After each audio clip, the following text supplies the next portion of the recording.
Hello, people who don't have more than one life. It's me, Sam. And me, Ninja Warthog. Welcome back to our podcast where we talk about things that are. You're not gonna believe this. Today we're discussing the Virtual Boy, a Nintendo product that was made in 1995. It's one of the worst products anyone has ever made. One might go as far as to say it's, you guessed it, hot garbage. So, Nintendo was about to release their new console, what was the prototype name again? The Nintendo Ultra 64. It looks infinitely better than what we ended up with anyway. The console ended up getting released in 1996, despite being conceptualized in an earlier year. So Nintendo had to push something out during 1995 and decided to make a virtual reality headset. Great idea! Except that the technology was in its very primitive stages at the time. Nintendo thought this was a good idea for some reason, though, and the Virtual Boy was born. I guess there's no better place to start than the design of the Virtual Boy itself. For starters, this headset is marketed as a handheld. That may be believable if it had a godforsaken head strap. Doors. Shut up. Instead, the device has these cheap plastic legs break with a modest amount of use. Maybe they didn't include a head strap because the Virtual Boy is so big and heavy and clunky. But that begs the question, why is it so big? Because it's already so big, the battery pack is attached to the controller, which has two D-pads for some reason. That's actually a good transition into my next point. The box says the Virtual Boy has high definition 3D graphics. And if it's 3D, shouldn't there be a joystick? I guess they just really wanted the controller to be symmetrical. Also, speaking of those high definition 3D graphics, I don't know what these blurry pixels are, but I would not call these high definition or 3D. I mean, you have to be high to understand what's going on, so that's accurate, I guess. And then there's the screen. Due to the Virtual Boy not having a head strap, the games are extremely hard to look at, and will strain your eyes in seconds. Speaking of games, let's talk about those. First up, 3D Tetris.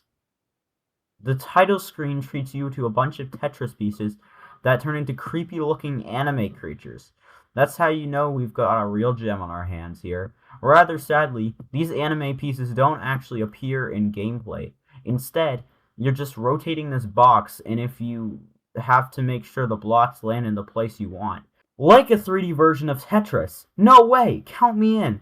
Oh, that's right. There's only two colors for the system, so looking at the pieces is extremely disorienting. There's a layer view at the side of the screen, but that's very tiny and strange to look at. Everything in this game is terrible to look at, including the creepy anime Tetris pieces. Well, maybe there's not enough variety in the shapes here. Maybe since the entire game has a bunch of squares, it's visually repetitive and you just need some, dare I say, curves. Case in point, Galactic Pinball. My first thought is, good lord, this is the blurriest game I've ever seen in my life. Like, thank God you can actually see what's going on in the Switch version. Anyway, the things that hit the ball that I never found out what they were called feel like they barely move when you activate them. Also, the galactic aspect of Galactic Pinball is very hard to notice as a result of the blurry graphics. You can barely see the stars in the background, and one of the pinball tables has this Death Star looking thing that is particularly very grainy looking. Let's see. What other sports have balls in them? Shit, hold on. Tennis? Oh yeah, talk about that. Right. Next up is Mario Tennis. I've never really been in the Mario sports games, but at least they have something that changes the gameplay from real life. Mario's Tennis is just tennis, but you can play as Mario characters. There's literally nothing special about the gameplay at all. The title screen is definitely great at showing you what to expect from this game, as the logo is dark and soulless, and the music sounds like it was composed by mental people.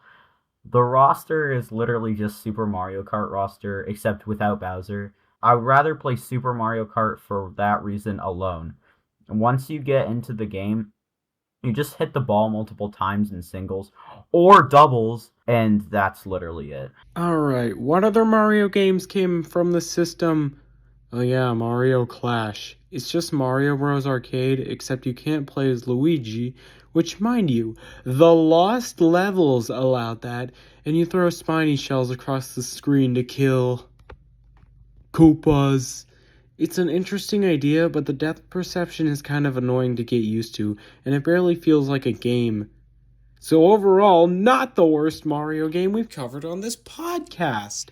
But that's only because Mario Tennis is. Oh, come on! There's gotta be a good Mario themed video game on the Virtual Boy.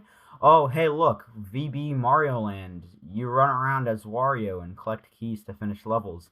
And the level design is actually pretty good. The only problem is, it's on the Virtual Boy for no reason. That goes for most of the games we talk about on here, actually. So why don't we talk about a game that's actually in first-person mode? Well, there's Red Alarm. It's like Star Fox, except if everything was red wireframes. Looking at the game is very disorienting, and the first person does not save it. You kind of just shoot other ships, and they explode into wireframe sticks. In a blinding flash of... No, I wish. Well, there's another first-person game. It's called Teloroboxer. Teloroboxer? Yeah, the game you fight seemingly genetically enhanced people where your fists are front and center. So, like ARMS? Yes, Sam, like ARMS. Except worse, because the backgrounds are barren and it's red and black on the Virtual Boy. Honestly, I could see this kind of being a fun game if it wasn't on the Virtual Boy. But the most joy I got out of this was reading those bits of information about the weirdly designed characters you fight, and the fact that you can punch pictures of the guys in the credits. Yeah, those characters are a bit funky looking. Nestor's Funky Bowling. It's just kind of bowling, but with this kid who makes very constipated facial expressions at the top and loses his hair in 2 seconds and pulls out a spare change machine when you get a spare. Hey, you Wii fans probably noticed that we've covered tennis, bowling, and boxing. And if you are wondering, yes, the Virtual Boy does have baseball and golf. We didn't really feel like talking about them since they're just kind of worse versions of the Wii Sports games. And also, the fields aren't green, so it just looks like we're playing these in hell. And like, hey, we kinda are. Alright, the last game we're gonna look at is Waterworld, the only Virtual Boy game to be based on a movie. I've never seen it, thank God, but hopefully it's better than the game. In this game, you move around and shoot guys on jet skis, and do that a billion more times. That's the entire game. I think. I didn't bother to check. I fucking hate this game. Oh, wait, I forgot. The most epic feature of all. You could zoom the camera in and out. And that's the Virtual Boy.